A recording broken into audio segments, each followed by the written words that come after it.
Bem-vindos a mais um vídeo. Hoje eu gostaria de tratar sobre a questão do voto no mal menor, tá? Sustentado na doutrina do mal menor ensinada por Santo Tomás de Aquino, em que se ensina que às vezes é necessário tolerar ou mesmo escolher um mal menor diante do perigo, do risco ou mesmo para evitar assim um mal menor, um mal maior.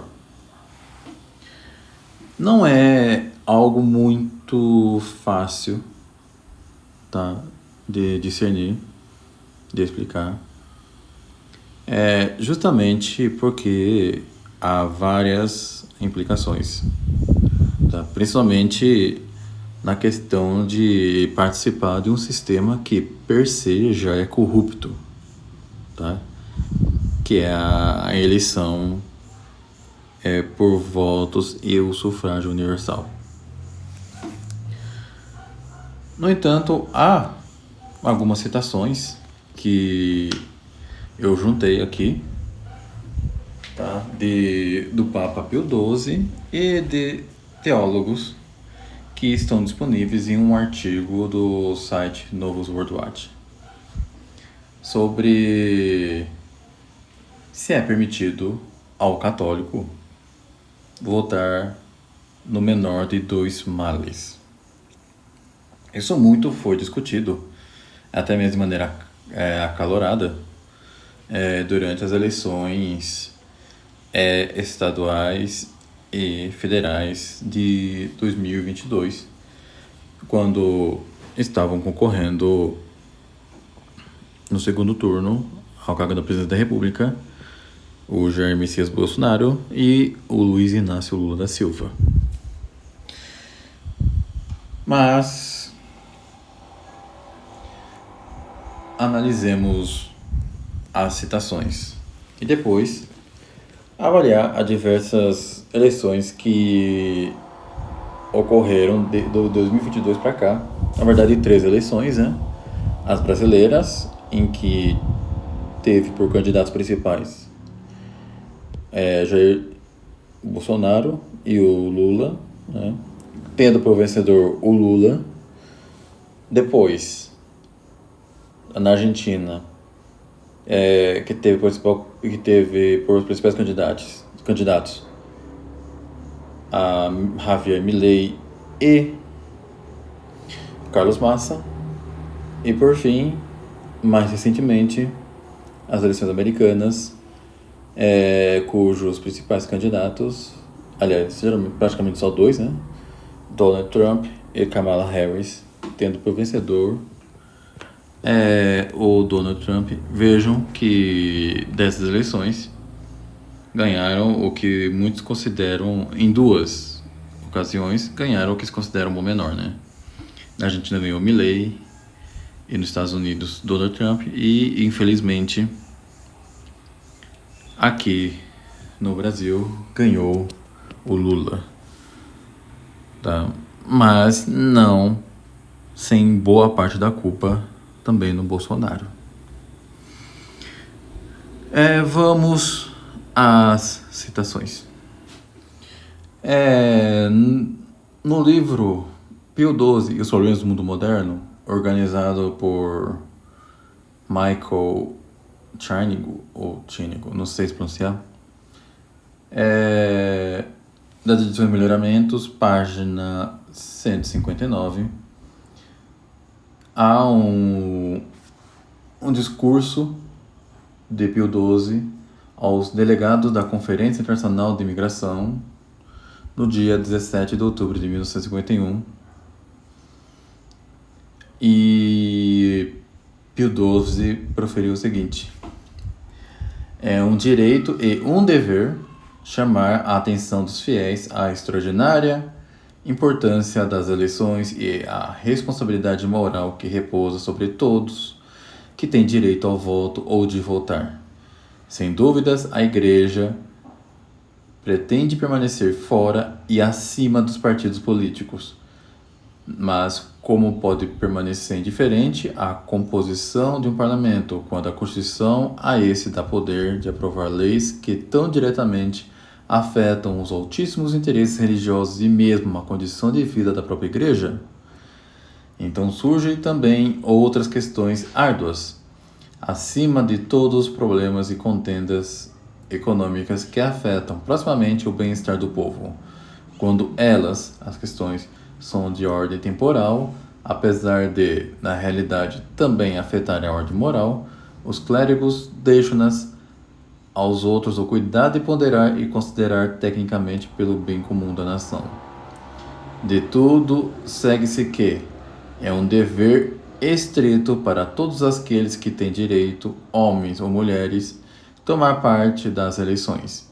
Quem quer se abstenha, sobretudo por covardia, comete um pecado grave, uma falta mortal. Vemos que Pio XII deixa bem claro que a abstenção de votar, em certos casos pelo menos, pode ser, ou mesmo é um dever grave do católico. E ainda, na locução ao Sacro Colégio do dia 16 de março de 1946, mesmo Pio XII, vejam que é uma locução de 5 anos antes, ele diz: é o direito e, ao mesmo tempo, o dever essencial da Igreja instruir os fiéis por palavras e por escrito, do púlpito ou de qualquer outro meio usual, sobre tudo o que toca a fé e a moral ou é irreconciliável com sua própria doutrina. E, portanto, inadmissível aos católicos, seja uma questão de sistema filosófico-religioso ou dos fins intencionados por seus promotores ou de suas concepções morais sobre a vida, seja de indivíduos ou sociedade. O exercício do direito ao voto é um ato de séria responsabilidade moral, ao menos quando é uma questão de eleger aqueles que são chamados a dar ao país sua Constituição e suas leis. De fato, não dá para permanecer indiferente a essas graves declarações. Estamos falando do Papa Pio XII. Tá? Estamos falando realmente de um Papa verdadeiro, tá? Pré-conciliar, e não tem como ficar indiferente a tais declarações. E se é algo público, de alguma maneira participa do magistério. No entanto,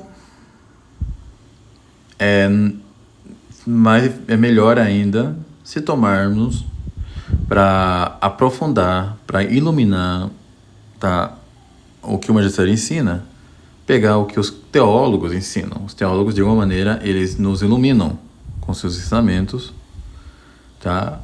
Aquilo que já está na revelação ou no magistério dos papas.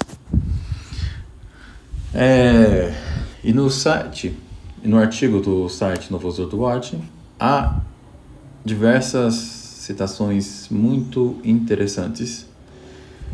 E vamos começar pelas citações dos padres dominicanos John McHugh e Charles Callan, que são livros com aprovações eclesiásticas, tá? Isso está no seu Moral Theology, volume 2, nas páginas 2643 e 2644. A citação é extensa, mas muito interessante. Temos aqui, número 2643, o dever de exercer o direito eleitoral. Há um grave dever de usar o privilégio concedido aos cidadãos de votar nas eleições públicas, especialmente nas primárias, pois o bem-estar da comunidade e o bem moral, intelectual e físico dos indivíduos depende do tipo de homens que são nomeados ou escolhidos para governar e das bases políticas votadas.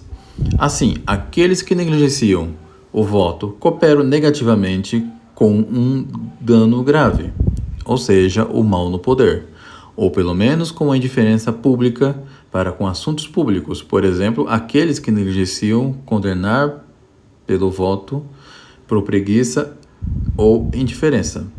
Uma inconveniência grave, por exemplo, doença, ostracismo, exílio, perseguição, mas não uma inconveniência leve, como perda de tempo, problemas, ridicularização, libera do poder do dever de votar. Pois uma lei afirmativa tem exceções. Também não há obrigação de votar quando uma eleição é uma mera formalidade, como quando há apenas um candidato ou partido. O dever B. O dever não é de justiça comutativa, pois o voto é um privilégio, ou uma coisa ordenada pela autoridade, mas não um serviço ao qual o cidadão se comprometeu por contrato ou ofício.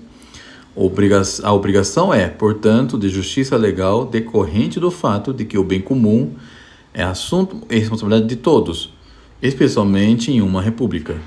Assim, os representantes do voto que, pela abstenção de votar, causarem um dano grave que deviam prevenir ex officio, são culpados de injustiça comutativa e estão sujeitos à restituição. Mas o cidadão que se afasta das urnas peca, e talvez gravemente, contra a justiça legal, embora não haja dever de restituição pelos danos daí resultantes. Além disso, em uma eleição geral, o voto de um cidadão geralmente não tem influência decisiva e os votos não se responsabilizam por todos os atos de seus representantes. O que podemos concluir com essa parte é que os padres dominicanos aprofundam sobre a obrigatoriedade do voto, tal como Pio XII ensina. Tá? É um aprofundamento do que foi dito aí. Pois aquele que se abstém de votar quando tem um mal menor ou mesmo um bem contra um mal maior ou contra um mal de fato, basicamente dá a entender que para a pessoa tanto faz, tá? Isto é, ela é indiferente se há uma ameaça ou não ao bem comum. Por exemplo, se há um candidato comunista e um outro católico mais conservador, se a pessoa se abstém de votar, para ele tanto faz se é um comunista ou não que vai governar. Mas vamos continuar com o numeral seguinte. 2644, 2654. O modo de votação. Objeto. Objeto.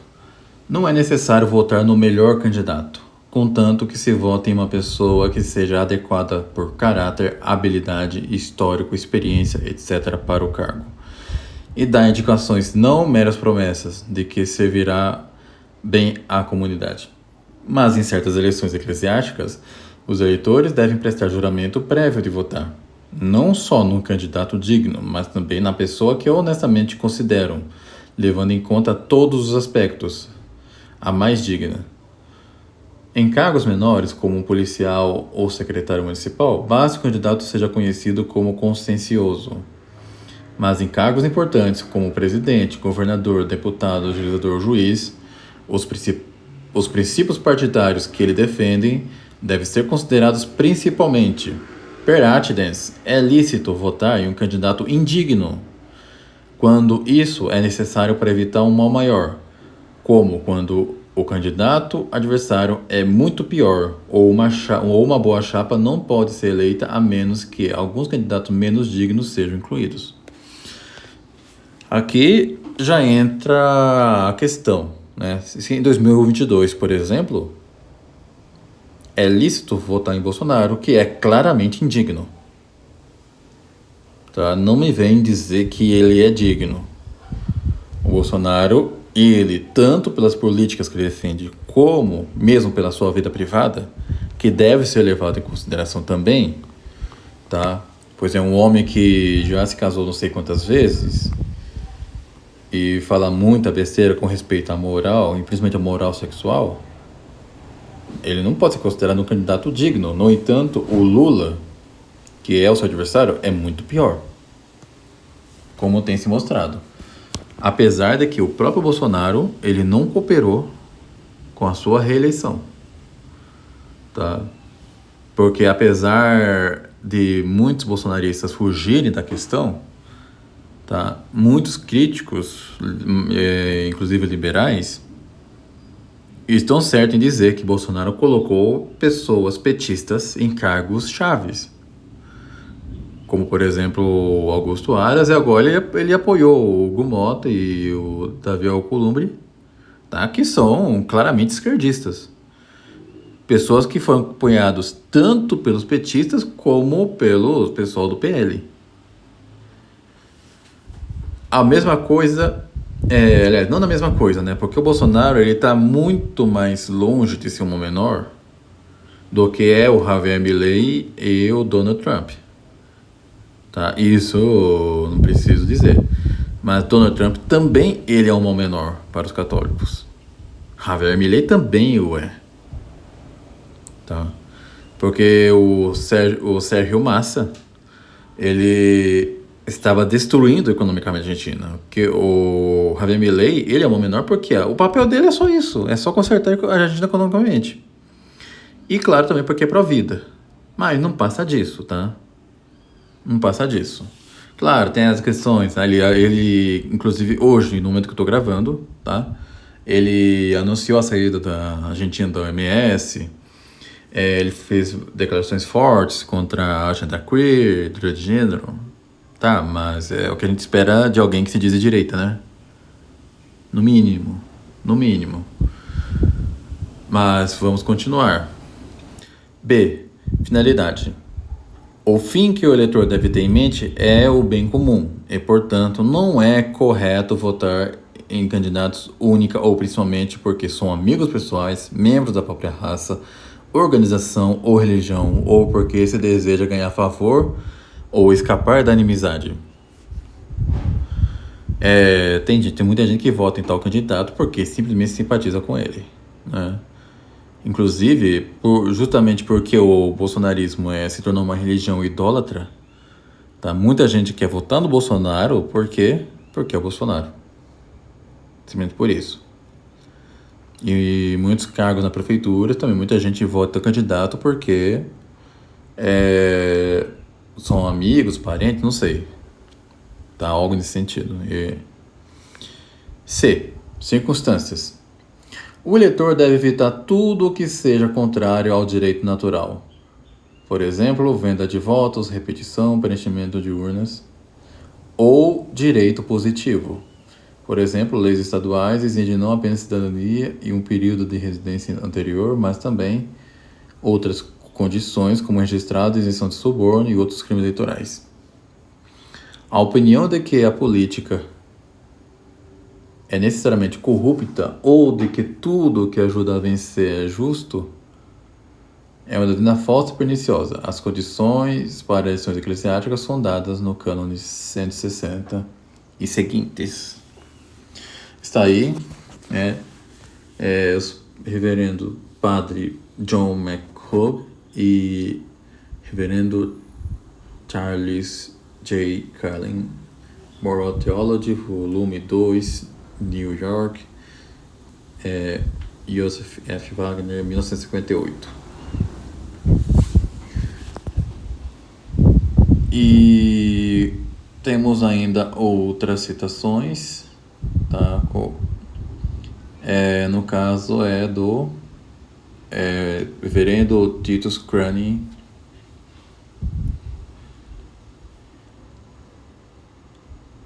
Ele escreveu o seguinte: condições nas quais se pode votar em candidatos indignos. Com o uso do termo candidatos indignos, não estamos querendo dizer necessariamente homens cujas vidas privadas são moralmente repreensíveis, mas aqueles que, se eleitos, causariam graves danos ao Estado ou à religião, como, por exemplo, homens de temperamento vacilante que temem fazer decisões. De forma prática, muitas vezes é difícil determinar se um determinado candidato é digno ou indigno, pois parece haver pouco sobre o que julgar com precisão, especialmente as eleições locais ou municipais. Não se segue que todo católico seja necessariamente o melhor homem para um cargo ou que todo não católico não o seja, nem que todo católico promova os interesses do bem comum do Estado e da religião ou que todo católico não o faça. Mesmo que um homem seja de excelente caráter em sua vida privada, isso não prova que ele necessariamente seja competente em um cargo público. Às vezes também, como São Roberto Bellarmino apontou em seu Delights, os chamados governantes maus podem fazer mais bem do que mal, como Saul e Salomão. É melhor que o Estado tenha um governante mau do que nenhum governante, pois onde não há governante, o Estado não pode resistir por muito tempo, como observou o sábio Salomão. Onde não há quem governe, perecerá o povo. Quando os candidatos indignos concorrem a cargos públicos, normalmente o cidadão não tem a obrigação de votar neles. Na verdade, ele não teria permissão para votar neles se houvesse alguma maneira razoável de eleger um homem digno, seja organizando outro partido por candidaturas independentes ou por qualquer outro meio legal. Por outro lado, seria lícito votar em um indigno se a escolha fosse apenas entre ele ou candidatos indignos, e poderia até ser necessário votar em tal candidato indigno se a votação se limitasse a tais personalidades e até mesmo em alguém que prejudicaria a igreja, desde que a eleição fosse apenas uma escolha entre homens indignos e o voto para o menos indigno impediria a eleição de outro mais indigno. Aqui parece que ficou bem claro, tá? Nessas eleições que a gente viu, só tivemos candidatos indignos, tá? Bolsonaro, Milei e Trump não são dignos, tá? Muito pelo contrário. Mas porque convinha os católicos votarem neles por serem males menores. Continuando. Como o ato de votar é bom, é lícito votar em candidato indigno desde que haja causa proporcional para o mal feito e o bem perdido. Essa consideração olha simplesmente para o ato de votar em si e não considera outros fatores como o escândalo, encorajamento de homens indignos e má influência sobre os outros eleitores. Obviamente, se algum ou todos esses fatores estiverem presentes, a justificativa em votar em um candidato indigno teria que ser proporcionalmente mais grave. Quase todos os teólogos modernos ensina Primer, tá? Aqui eu estou colocando a citação da nota de rodapé.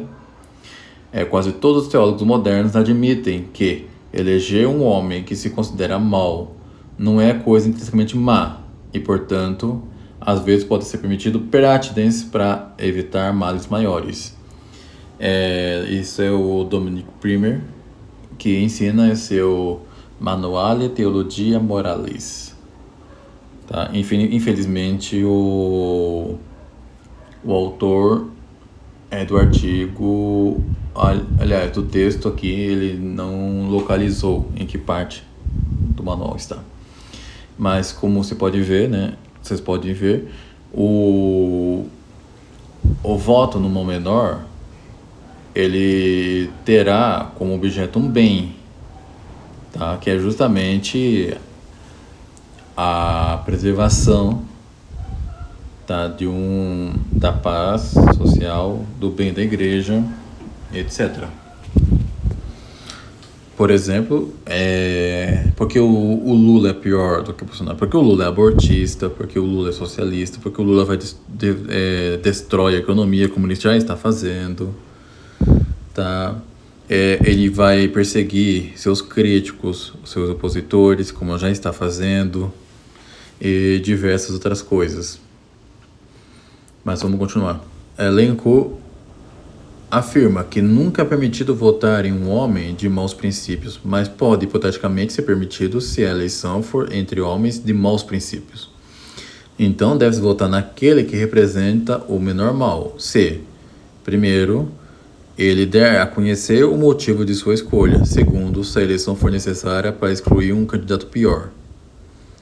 O mesmo autor, em seu Casus Conscientiae, cita o argumento geral, acrescentando que não deve haver aprovação do homem digno ou de seu plano de governo.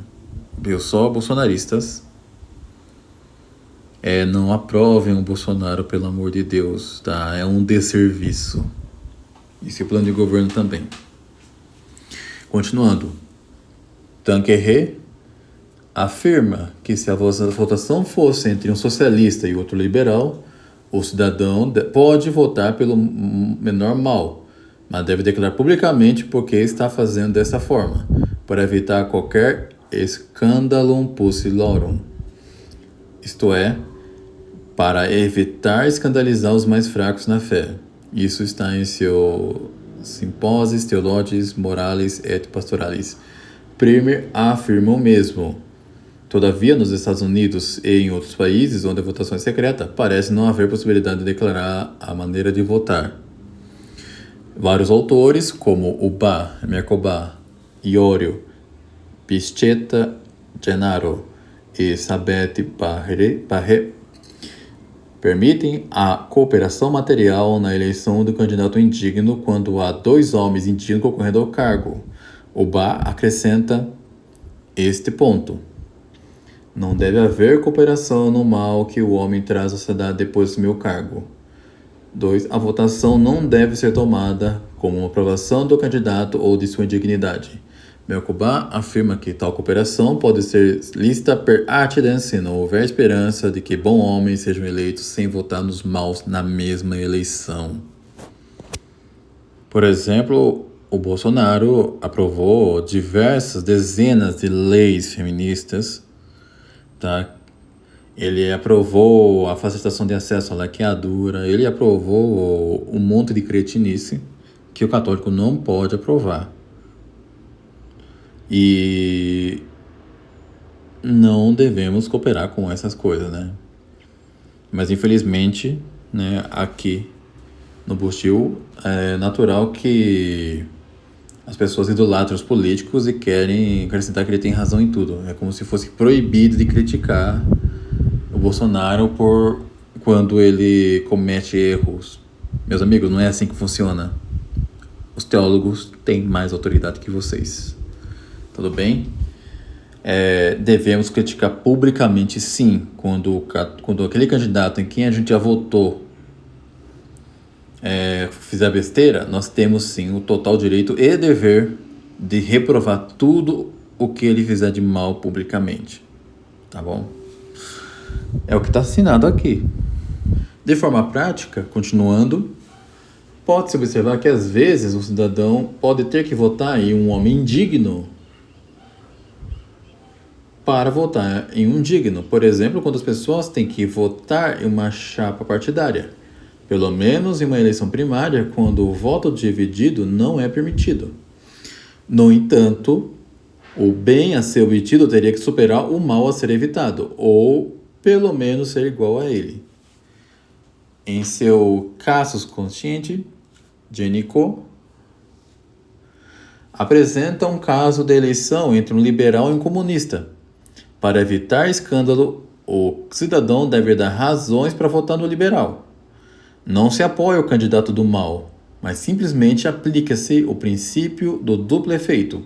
Este autor também diz que uma pessoa pode usar uma restrição mental ao prometer votar em um homem indigno.